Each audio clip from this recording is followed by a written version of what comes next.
একটা মেয়ের সাথে আমার পরিচয় হয় ফেসবুকে। মেয়েটা আমাকে খুব বেশি মেসেজ করতো, খুব বেশি জ্বালাতন করত। তার অতিরিক্ত মেসেজ আমার কাছে বিরক্তের কারণ হলো। আমি মেয়েটাকে তেমন একটা পাত্তা দিতাম না। একের পর এক, দিনের পর দিন মেসেজ করতে করতে মেয়েটা একটা সময় ক্লান্ত হয়ে গেল। আমি তারপরও তাকে কোনো মেসেজের রিপ্লাই দিতাম না।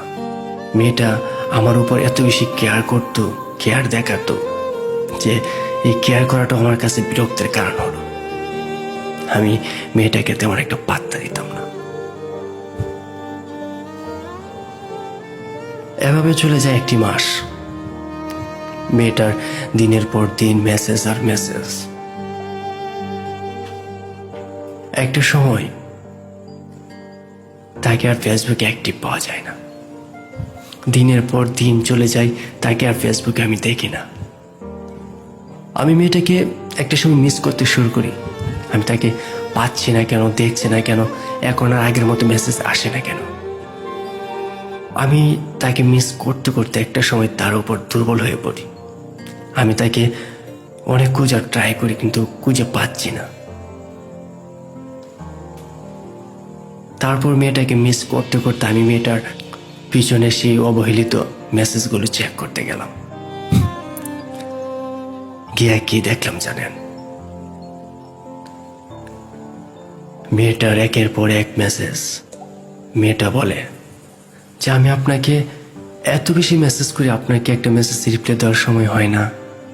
আমি আপনাকে এত বেশি মিস করি, আপনি কি একটু আমাকে মিস করেন না? আমি আপনাকে এত বেশি বোঝার ট্রাই করি, আপনি কি আমাকে একটু বুঝেন না?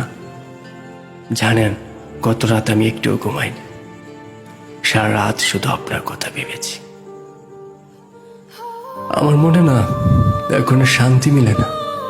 আমি শুধু আপনার কথাই ভাবি। আমার কি দুর্ভাগ্য যে আপনি আমার মেসেজটা পর্যন্ত সিন করেন না।